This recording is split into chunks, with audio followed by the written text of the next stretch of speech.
মোহর, কি হয়েছে?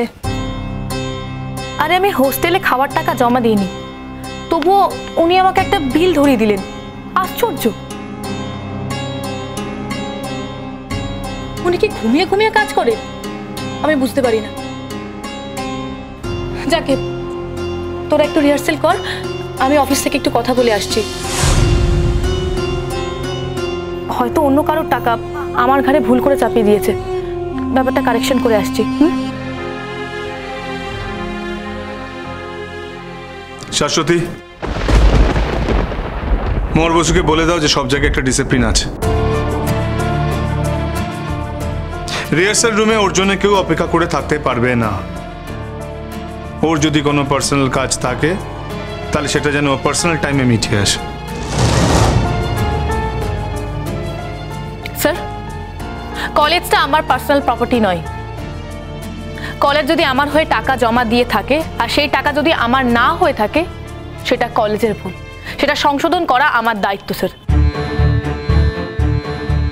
হ্যাঁ অবশ্যই, কিন্তু রিহার্সালের ক্ষতি করে নয়।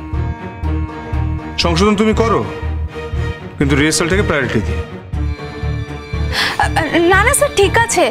এই মোহর, তুই রিহার্সালটা এখন করে নে না, বেশিক্ষণ তো সময় লাগবে না, তারপরে তুই যাস। বাই দ্য ওয়ে স্যার, আপনি না ভীষণ ভালো গান করেন। আমাদের প্রোগ্রামে না একজন ভালো মেল লিড লাগবে, আপনি করবেন স্যার?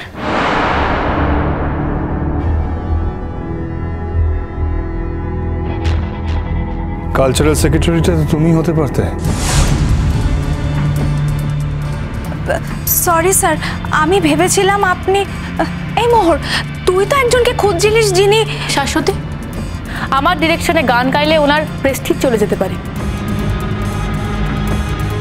কোথায় উনি আর কোথায় আমি, এইটুকু জ্ঞান দেখছি তোমার নেই। তোমরা একটু বুঝে কথা বলবে তো। দেখেছিস ময়ূরী, ওই মেয়েটা দাদাভাইকে কিভাবে ইনসাল্ট করছে? আচ্ছা দিয়া, দাদাভাই কি কোনোদিনই মেয়েটার সাথে পেরে উঠবে না? দাদাভাইও তো ওকে সবসময় অপমান করছে, ইভেন অনেক কথাও শোনাচ্ছে, কিন্তু তাতে আর ওর কি লজ্জা আছে নাকি? দেখ না, আগের দিন আমাদেরকে সবার সামনে সরি বলিয়েছে, আর আজ আমাদেরকে মাথা নিচু করে এখানে আসতে হয়েছে। ও ভাবছে সরি বলে আমরা রিপেন্ট করছি, তাই নাকি এসেছি দিয়া। কিন্তু মোহর বসু, তুমি তো জানো না আমাদের আসল উদ্দেশ্যটা কি। এখানে কি হচ্ছে না হচ্ছে সবটা যেন তো আমাদের গ্রুপকে বলতে হবে, আর তারপর প্রোগ্রামের দিন সমস্তটা ভন্টুল করতে হবে। আহারে মোহর বসু,